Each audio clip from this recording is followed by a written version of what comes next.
পা বাঁধা ছিল, আমি কিছু করতে পারিনি, পরে পিছন দিয়ে আমার ডাইলে দিছে। ঢাকাই চলচ্চিত্রের জনপ্রিয় খলনায়ক মনোয়ার হোসেন ডিপজলের বিরুদ্ধে নির্যাতন ও এসিড নিক্ষেপের অভিযোগ আনা হলে দীর্ঘ সময় তা তদন্তের আওতাধীন থাকে। সম্প্রতি পুলিশি তদন্তে উঠে আসে সত্যতা, পাশাপাশি বিষয়টি নিয়ে প্রকাশ্যে মুখ খুললেন ডিপজল। ডিপজল ভাই আমার শরীরে অ্যাসিড মারলো, হুকুম দিল। মামলার তদন্তে অভিযোগের সত্যতা পাওয়া যায়নি। বৃহস্পতিবার দুপুরে ডিপজল ফেসবুক পোস্টে তদন্ত প্রতিবেদনকে স্বাগত জানিয়ে সন্তোষ প্রকাশ করেন। তিনি লেখেন, আলহামদুলিল্লাহ, ইনশাআল্লাহ এভাবেই এখন পর্যন্ত হওয়া সব মিথ্যা ও হয়রানিমূলক মামলার অবসান হবে। আমার পূর্ণ বিশ্বাস দেশের আদালত ন্যায় বিচারের মাধ্যমে সব মামলার সত্য মিথ্যার ফয়সালা করবেন।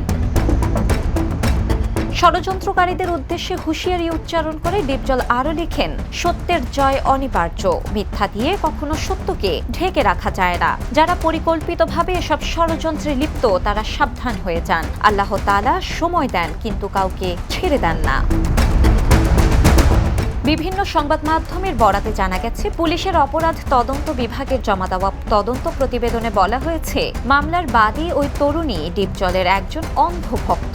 তদন্তে উঠে আসে গত বছরের 2রা জুন গাবতলী পশুরহাটে ডিপজল উপস্থিত আছেন এমন ধারণা থেকে ওই তরুণী সেখানে প্রবেশের চেষ্টা করেন। তবে পশুরহাটের দায়িত্বপ্রাপ্তরা তাকে ভেতরে যেতে বাধা দিলে তিনি উচ্চ স্বরে চিৎকার শুরু করেন। এক পর্যায়ে আশেপাশের লোকজন তাকে আটকে রাখার চেষ্টা করলে ওই তরুণী নিজের কাছে থাকা একটি তরল পদার্থ নিজের শরীরে ঢেলে আগুন দেওয়ার চেষ্টা করেন। তবে ঘটনাস্থলে ডিপজল কিংবা তার কোনো লোকজন উপস্থিত ছিলেন না বলে তদন্তে নিশ্চিত হয়েছে পুলিশ।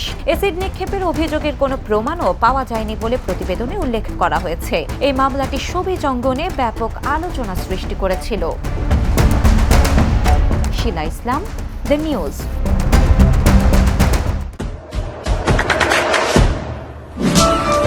দেশে দেশে সবার সাথে দ্য নিউজ।